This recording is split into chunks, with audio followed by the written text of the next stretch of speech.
bagaimana karakter-karakter manusia yang diinginkan, bagaimana karakter-karakter manusia yang tidak diinginkan oleh Allah Subhanahu wa ta'ala. Allah Subhanahu wa ta'ala memberikan permisalan. Udrib lahum mathalar rajulain. Maka berikanlah contoh tentang dua orang pemuda. Ja'alna li ahadihima jannataini min a'nabin. Kami jadikan bagi salah seorang pemuda di antaranya jannataini min a'nabin, dua kebun anggur. Wa hafafnahuma binakhlin, yang kebun anggur itu dikelilingi oleh pohon kurma. Wa ja'alna bainahuma zar'a, dan di antara dua kebun itu ada ladang tempat beternak dan bertani. Ada dua orang pemuda, salah satunya diberikan nikmat oleh Allah Ta'ala berupa dua kebun anggur. Dua kebun anggur ini dikelilingi pohon kurma, dan di antara dua kebun ini ada ladang tempat beternak dan bertani. Kiltal jannataini atat ukulaha. Kebun itu tidak pernah berhenti berbuah. Anggurnya, kurmanya terus berbuah. Walam tazlim minhu syai'ah, dan buahnya tidak pernah berkurang. Wa fajjarna khilalahuma nahar, dan di antara dua kebun itu kami alirkan sungai yang memberikan persediaan air. Allah gambarkan nikmatnya. Dua kebun anggur yang terus berbuah, tidak pernah kurang buah. Dikelilingi pohon kurma yang juga berbuah, tidak ada hentinya. Di tengah-tengahnya ada ladang untuk bertani, untuk beternak, dan keduanya dialiri dengan sungai yang memberikan persediaan air yang tidak putus. Pertanyaannya kemudian, apakah nikmat yang begitu banyak itu menjadikan ia bersyukur? Nikmat yang begitu banyaknya diberikan oleh Allah Ta'ala, apakah nikmat itu membuat ia menjadi orang yang bersyukur kepada Allah Subhanahu wa Ta'ala? Maka Allah Ta'ala lanjutkan, wa kana lahu thamar. Dari semua buah itu dia mendapatkan keuntungan yang luar biasa. Faqala li sahibihi wa huwa yuhawiru, berkatalah dia kepada temannya yang enggak dapat apa-apa. Dia berkata kepada temannya yang satunya itu yang tidak dapat nikmat begitu banyak seperti dia. Apa yang ia katakan? Ana aktsaru minka malan wa a'azzu nafar. Coba lihat, uang saya lebih banyak dari kamu, pengikut saya lebih banyak dari kamu. Coba perhatikan. Ini permisalan yang pertama yang diberikan oleh Allah. Ada orang yang diberikan nikmat begitu banyak, berlapis-lapis nikmat itu diberikan, tetapi nikmat itu tidak mendatangkan taat. Nikmat itu justru mendatangkan niqamah, mendatangkan amarah, mendatangkan murka dari Allah. Karena dengan nikmat yang begitu banyak, dia tidak merasa bahwa apa yang ia miliki itu adalah pemberian Allah Subhanahu wa Ta'ala. Yang ada dalam pikirannya, ini adalah milik saya, hasil kerja keras saya, hasil usaha saya, hasil ikhtiar saya. Dan dengan nikmat yang begitu banyak, dengan harta yang begitu banyak ini, saya punya banyak harta dan saya punya banyak pengikut. Ini gambaran dari Allah Subhanahu wa Ta'ala untuk kita semua masing-masing mengevaluasi diri. Apakah nikmat yang Allah berikan kepada kita justru membuat kita semakin taat, semakin tawaddu, semakin merendah di hadapan Allah Ta'ala, atau justru membuat kita semakin sombong di hadapan Allah Subhanahu wa Ta'ala. Maka ada dua istilah. Yang pertama kita sebut sebagai ujub. Yang disebut sebagai ujub itu adalah da'wal fadli, membangga-banggakan diri. Saya paling hebat, paling kaya, paling kuasa, paling pintar, paling rajin. Itu namanya ujub atau da'wal fadli. Merasa diri paling hebat. Selanjutnya ada istilahnya takabbur. Takabbur itu ra'an nasa bi'ainil ihtiqar, memandang orang lain dengan pandangan yang merendahkan, menganggap orang lain lebih rendah, lebih hina dari dirinya. Maka inilah yang terjadi pada pemuda yang pertama ini. Dia merasa berbangga dengan harta yang dia miliki, sekaligus memandang rendah orang lain yang tidak mendapatkan apa-apa. Maka ini yang kita takutkan, bapak-bapak dan ibu-ibu sekalian. Ketika nikmat yang kita miliki tidak membuat kita semakin bersyukur, tapi justru nikmat itu semakin membuat kita jauh dari Allah Subhanahu wa Ta'ala. Dan nikmat ini dalam bentuk apapun, dalam bentuk ilmu, dalam bentuk harta benda, dalam bentuk kekuasaan yang Allah berikan kepada kita. Kalau kita lupa bahwa hakikat dari apa yang kita miliki semuanya adalah pemberian Allah Subhanahu wa Ta'ala, maka itu bisa mengantarkan kita kepada kesombongan, kecongkakan kita di hadapan Allah Subhanahu wa Ta'ala. Wa ma min dabbatin fil ardi illa 'ala Allahi rizquha. Semua makhluk hidup dari yang melata, dari yang paling kecil sampai yang paling besar itu sudah dijamin rezekinya oleh Allah Ta'ala.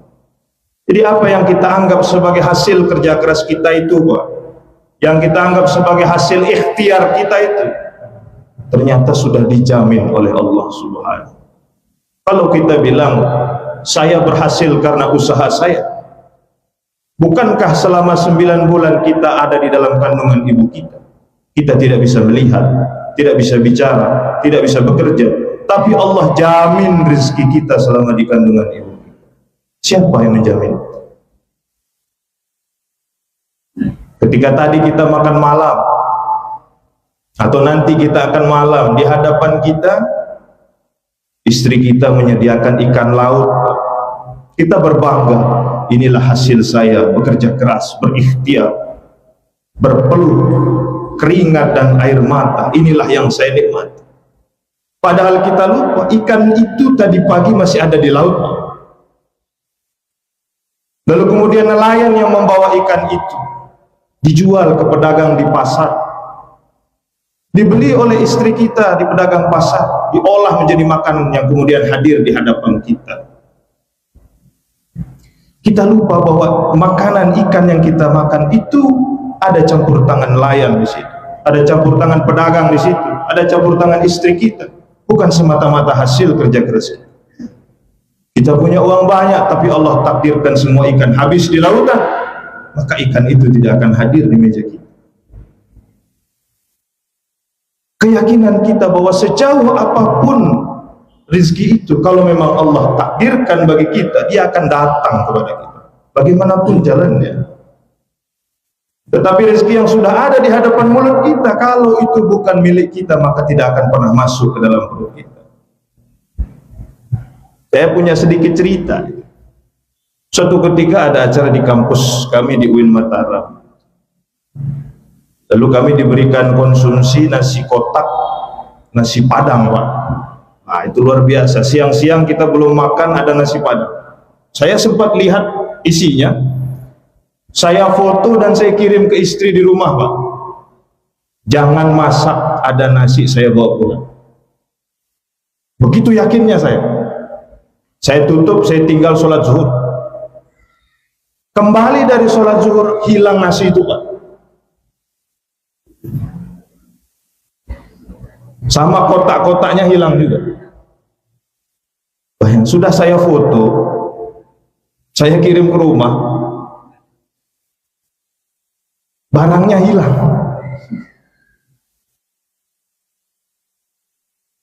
Bagaimana saya menjelaskan kepada istri di rumah? Ini sudah saya pegang kotaknya, Pak. Sudah saya lihat isinya, saya foto, saya kirim ke rumah.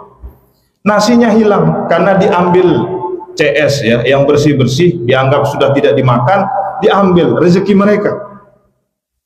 Saya pulang lah. Pulang di depan rumah itu sudah ada mertua saya ternyata. Habis ada orang begawe di Lombok Tengah. Bawa nasi, bawa apa istilahnya siom, bawa ares, lengkap datang dari Lombok Tengah.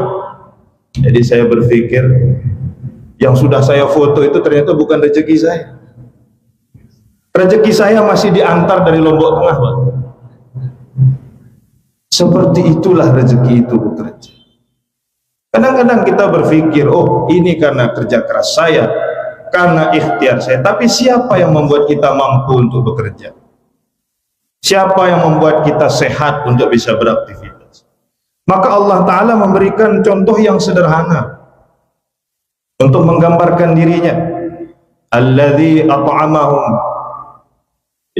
akulah Tuhan yang memberikan makan ketika engkau lapar, wa amanahum min khauf, yang memberikan rasa aman ketika kau lapar. Coba kita bedah saat kita makan itu, tidak sesederhana yang kita kira.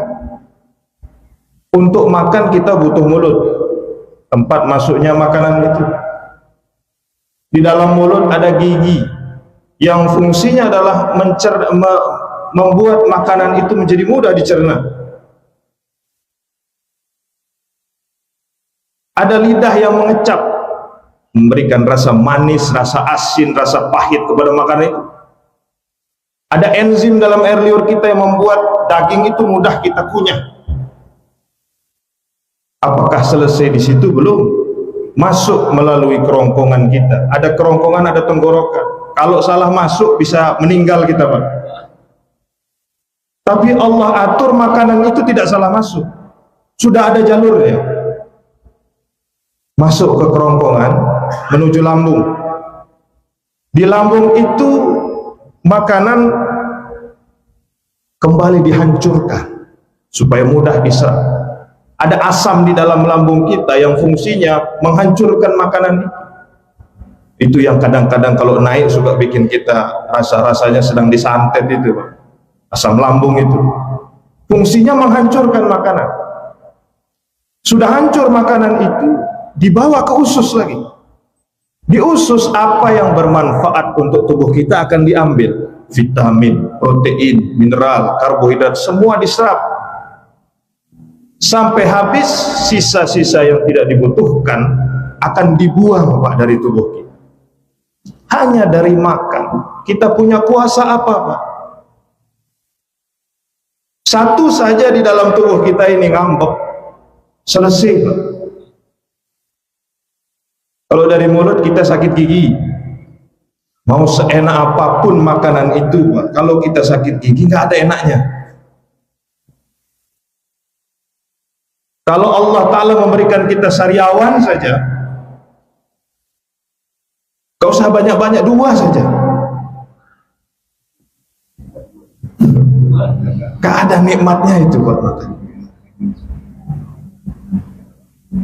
Atau lambung kita bermasalah. Nah, lambung itu sering bermasalah karena kita sering makan terburu-buru. Jadi kerja lambungnya menjadi semakin berat. Maka Nabi mengajarkan kita mengunyah makanan itu sampai benar-benar halus supaya kerja lambung tidak terlalu berat. Nah, kalau kita kan cuma numpang mampir saja di mulut makanan itu, langsung semuanya masuk. Artinya apa? Dari aktivitas kita makan saja itu sudah nikmat dari Allah Subhanahu wa Ta'ala, yang kadang-kadang lupa untuk kita syukuri. Lalu apa yang akan kita sombongkan di hadapan Allah Subhanahu? Kalau rezeki yang kita terima, apa yang kita nikmati, ternyata semua pemberian Allah Subhanahu wa Ta'ala. Bukan berarti manusia tidak bisa berikhtiar. Manusia wajib berdoa, berikhtiar, berusaha. Tapi tetap harus memiliki keyakinan bahwa hasilnya itu adalah urusan Allah Subhanahu wa Ta'ala. Maka semua dokter misalnya tidak berani menjamin Bapak pasti sembuh. Nah, semoga Bapak lekas sembuh. Karena tugas dokter itu mengobati, bukan menyembuhkan. Kita sebagai seorang muslim meyakini kesembuhan itu datang dari Allah Subhanahu wa Ta'ala. Wasilahnya melalui dokter-dokter, para perawat yang memberikan obat-obatan kepada kita. Supaya apa, Pak? Supaya tidak ada kesombongan dalam diri kita. Merasa apa yang kita perbuat, apa yang kita perjuangkan, itulah yang akan mendatangkan hasil bagi diri kita. Seperti permisalan yang diberikan oleh Allah Subhanahu wa Ta'ala. Ana aktsaru minka malan wa azzu nafar. Aku punya lebih banyak uang, aku punya banyak pengikut, semua karena apa yang aku usahakan dan aku ikhtiarkan. Wa dakhala jannatahu wa huwa zalimun li nafsi. Pemuda ini masuk ke dalam kebunnya dengan perasaan sombong. Dan perasaan sombong itu seakan-akan menzolimi dirinya sendiri. Qala ma adhunnu an tabida hadhihi abada. Mengapa menzolimi dirinya? Pertama, karena dia berpikir apa yang ia miliki akan ada selama-lamanya, tidak akan binasa. Penyakit orang yang diberikan nikmat lebih lalu kemudian sombong, dia merasa semua yang dia miliki akan ada selama-lamanya. Ma adhunnu an tabida hadhihi abada. Ini semua akan ada terus. Dia mengingkari bahwa suatu saat dia akan binasa, hartanya akan binasa. Wa ma adhunnu as-sa'ata qa'imah. Dan aku tidak berpikir hari pembalasan itu akan datang. Saking sombong. Sudah dia merasa apa yang ia miliki akan ada terus selama-lamanya. Dia tidak merasa, tidak yakin bahwa hari pembalasan itu akan datang. Wala irruditu ila rabbil ajidanna khairan minha munqalaba. Kalaupun ada hari akhir itu pasti saya akan dapat lebih banyak dari apa yang ada di dunia. Ini kezaliman dirinya pada dirinya sendiri. Lalu apa jawaban temannya yang tidak diberikan nikmat sebanyak dirinya? Qala lahu sahibuhu wa huwa yuhawiru akafarta billadhi khalaqaka min turab. Apakah kau akan kufur kepada Allah Ta'ala yang menciptakanmu dari tanah, tanah yang diinjak orang, yang diludahi orang, yang bercampur dengan kotoran, bercampur dengan debu. Thumma min nutfah, kemudian dari cairan yang keluar dari jalan-jalan yang hina. Thumma sawwaka rajula, dari yang hina dan rendah itu Allah jadikan kau manusia. Kau punya ilmu dihormati orang, kau punya jabatan dihormati orang, kau punya harta disegani orang. Tapi jangan lupakan asalmu, tanah yang diinjak-injak orang. Apakah kau akan kufur terhadap semua itu?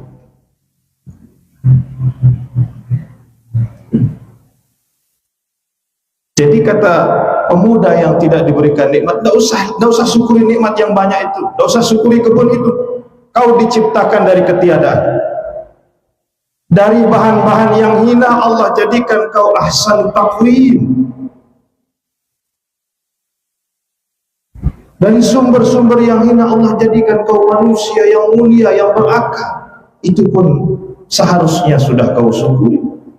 Apalagi nikmat-nikmat besar yang diberikan oleh Allah Subhanahu. Lakinnahu Allah Rabbi wa la usyriku bi Rabbi ahada. Lihat saya ini, tidak diberikan nikmat sebanyak dirimu, tidak diberikan kebun-kebun, tidak diberikan ladang-ladang, tapi saya tetap yakin Allah Subhanahu wa Ta'ala adalah Tuhan dan saya tidak akan mempersekutukan. Ini mental ini. Bisa enggak kita kalau tidak dikasih nikmat itu tidak ngambek? Gitu. Kalau kita kurang nikmat dari yang lain, bisa enggak kita istiqomah dalam keimanan kita? Ini mental yang ingin digambarkan oleh Allah Subhanahu wa Ta'ala. Dia tidak diberikan nikmat, tidak diberikan apapun, tapi dia tetap yakin Allah Ta'ala yang menciptakan, Allah Ta'ala yang menjamin rezekiku. maka aku tidak akan pernah mempersekutukan Allah Subhanahu wa ta'ala. Lalu dia menasihati temannya ini, walaula id dakhalta jannataka qulta masya Allah, kalau kau hendak masuk ke dalam kebunmu yang megah itu, kau hendak masuk ke dalam tokomu yang laris manis itu, kau ingin masuk ke kantormu yang luar biasa hebatnya itu, katakanlah masya Allah la quwwata illa billah. Katakanlah bahwa tidak ada sesuatu apapun terjadi kecuali karena kehendak Allah Ta'ala, dan tidak ada daya dan upaya kita sebagai manusia kecuali itu datang dari Allah Subhanahu wa ta'ala. In tarani anna aqalla minka mala wa walada. Kalau kau lihat aku ini tidak punya uang, keturunanku juga tidak ada, kedudukanku juga tidak ada, maka katakanlah masya Allah la quwwata illa billah. Kalau kita melihat orang yang tidak seberuntung kita, Pak, ucapkanlah masya Allah la quwwata illa billah, bahwa apa yang kita miliki adalah bentuk rahman dan rahimnya Allah kepada kita semua, bukan karena hebatnya kita. Kalau orang berhasil itu karena kerja keras, tentu yang kerjanya paling keras itu yang berhasil, Pak. Kalau orang yang berhasil itu yang orang tuanya sukses semua, pasti orang tua yang sukses, anaknya sukses semua. Tapi rezeki dan kasih sayang Allah tidak bekerja seperti matematika manusia. Kalau kita lihat petani yang ada di sawah itu berpeluh keringat, dengan ototnya dia bekerja, tidak sebanyak orang-orang. Dia tidak mendapatkan sebanyak apa yang didapatkan orang-orang yang ada di kantor yang ber-AC. Kalau kita bilang kerja keras itu yang menentukan keberhasilan. Kalau kita bilang harus punya orang tua yang kaya, yang sukses, baru anaknya sukses. Banyak orang tua yang biasa saja, tapi karena keberkahannya, anak-anaknya menjadi orang-orang yang berhasil. Maka atas setiap apa yang kita dapatkan itu, ketika kita melihat orang yang tidak seberuntung kita, katakanlah masya Allah la quwwata illa billah. Kalau bukan karena kehendak Allah, mungkin kita tidak akan mendapatkan semua. Fa asa rabbi ayyutiyani khairan min jannatika wa yursila 'alaiha husbanan minas sama' fatusbiha sa'idan zalaqa. Maka dia berharap semoga Allah Ta'ala memberikan aku kebun-kebun jannah yang lebih baik dari kebunmu itu, yakni kebun yang ada di syurga yang kekal dan abadi. Dan semoga Allah Ta'ala menghujamkan hujan dan petir ke kebun-kebunmu itu, sehingga tanah di kebunmu itu menjadi tanah-tanah yang licin. Ini kita harus berhati-hati menyinggung perasaan orang yang lemah, menyinggung perasaan orang yang rendah di hadapan kita, yang kita anggap lebih miskin, lebih susah. Kita harus berhati-hati menjaga kata-kata kita, karena ketika dia berdoa wa yursila 'alaiha husbanan minas sama' fatusbiha sa'idan zalaqa, semoga Allah hujamkan petir di kebunmu itu sehingga tanah-tanahnya menjadi basah. Au yusbiha ma'uha ghauran falan tastati'a lahu talaba, dan semoga airnya menjadi kering sehingga tidak ada lagi tumbuhan yang dapat tumbuh di situ. Ini orang yang disinggung perasaannya, lalu dia berdoa kepada Allah Subhanahu wa ta'ala. Apakah Allah Ta'ala mengabulkan doanya? Wa uhita bithamarihi, Allah habiskan semua isi kebun itu. Karena doa orang yang merasa disakiti hatinya, kita harus berhati-hati menjaga lisan kita kepada orang lain. Fa asbaha yuqallabu kaffaihi, dia menyesal sambil membolak-balikkan tangannya, tanda menyesal. Ala ma anfaqa fiha wa hiya khawiyatun ala urushiha, semua pagar-pagar yang menjadi penyangga kebun anggurnya rubuh. Wa yaqulu ya laitani lam usyrik bi rabbi ahada, kalau begini saya menyesal, Saya tidak mau mempersekutukan Allah Subhanahu. Walam takun lahu fi'atu yansurunahu min dunillah. Disitulah orang itu kemudian mendapatkan pelajaran. Uang yang banyak tidak akan menolong dia. Pengikut yang banyak, jamaah yang banyak, ketika dia mendapatkan musibah, semua meninggalkannya. Walam takun lahu fi'atu yansurunahu min dunillah. Tidak ada yang bisa menolong kita saat itu kecuali Allah Subhanahu wa taala. 2018 saya pulang studi, turun di Bandara Bizang. Keluar dari bandara, saya lihat orang-orang kaya itu nggak berani masuk rumahnya, Pak. Karena 2018 itu gempa besar. Tidak ada orang yang berani masuk rumahnya. Semua bikin tenda di luar rumah, semua tidur dalam mobil. Rumah yang mereka bangun megah-megah itu justru mereka takut masuk.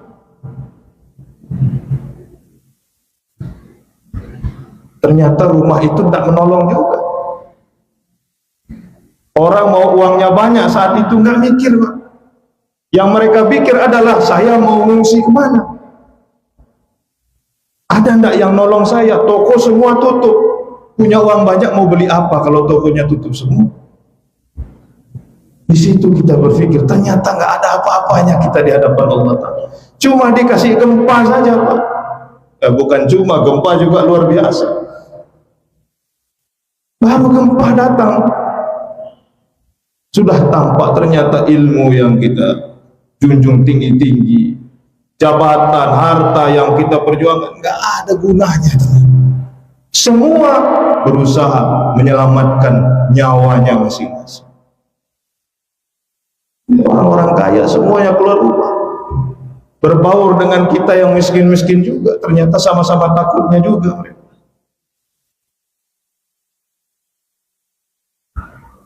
Hunalikal walayatu lillahil haq. Ketahuilah bahwa sebaik-baiknya pelindung adalah Allah Subhanahu wa ta'ala. Wa khairul thawaba wa khairul uqubah. Dia sebaik-baiknya pemberi balasan kebaikan, sebaik-baiknya pemberi balasan kejahatan. Lalu kemudian Allah Subhanahu wa ta'ala menutup permisalan ini dengan permisalan yang begitu indah.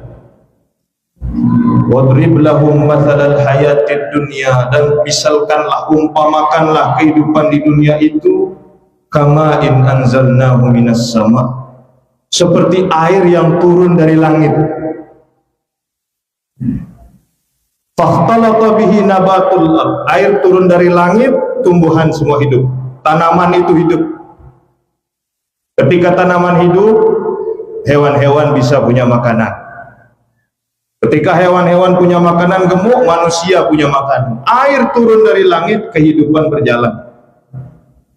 Fahtalata bihi nabatul fa asbaha hashiman tadruhu riyah. Tapi ingat, suatu saat air itu akan berhenti turun dari langit, dan tanaman tidak akan tumbuh lagi, dan hewan-hewan akan kelaparan, dan manusia pun akan kesusahan. Wa kana Allahu ala kulli syai'in muqtadir. Dan Allah Ta'ala lah yang memiliki kekuasaan dan kehendak atas segala sesuatu. Satu ayat ini memberikan pelajaran bagi kita. Hidup itu seperti siklus air, kadang turun, kadang tidak turun. Kadang musim hujan, kadang musim kemarau. Ada saat-saatnya kita bergembira dengan turunnya hujan, ada saat-saatnya kita berduka karena hujan tidak turun. Artinya apa? Hidup akan berputar, tidak mengikuti maunya kita, tapi mengikuti aturan yang sudah ditetapkan oleh Allah Subhanahu wa ta'ala, mengikuti takdirnya Allah Subhanahu wa ta'ala. Maka ketika hujan itu turun, jangan sombong, jangan jumawa, karena suatu saat akan datang saatnya air itu tidak turun lagi dari langit. Sebaliknya, ketika air tidak turun dari langit, jangan terlalu berputus asa, karena suatu saat air itu akan turun, hujan itu akan turun dari langit. Allah mengajarkan kita, kalau kau sedang di atas, jangan sombong, suatu saat kau akan turun ke bawah. Kalau kau sedang di bawah, jangan putus asa, suatu saat kau akan Allah angkat ke atas. Hidup adalah menunggu takdir Allah Subhanahu wa Ta'ala. Maka tidak ada yang bisa kita lakukan kecuali berserah diri kepada Allah Subhanahu. Wa kana Allahu ala kulli syai'in muqtadira. Allah Ta'ala yang berkuasa, yang berkehendak atas segala sesuatu. Kita wajib berikhtiar, kita wajib berdoa, karena doa dan ikhtiar adalah perintah. Tapi ingat bahwa tidak semua doa dan ikhtiar kita itu harus dikabulkan oleh Allah Ta'ala. Karena bisa jadi asa an taqrabu syai'an wa huwa khairun lakum. Sesuatu yang kita anggap buruk ternyata itu baik bagi kita. Wa asa an tuhibbu syai'an wa huwa syarrun lakum. Jangan-jangan sesuatu yang kita cinta adalah sesuatu yang buruk bagi kita. Maka ketika kita berdoa dan berikhtiar dan belum disampaikan oleh Allah Ta'ala, ingatlah tentang permisalan. Udrib lahum mathalal hayatid dunya kama'in anzalnahu minas sama. Hidup tak ubahnya seperti turunnya air hujan yang membasahi bumi. Mudah-mudahan apa yang kita sampaikan pada kesempatan ini ada manfaatnya bagi kita semua. Mudah-mudahan kita yang hadir diberikan umur yang panjang, yang berkah, yang manfaat, diberikan rezeki yang halal, yang berkah, yang thayyibah, diberikan keturunan yang salih, salihah, qurrata a'yun, waj'alhum lil muttaqina imama. Al-Fatihah.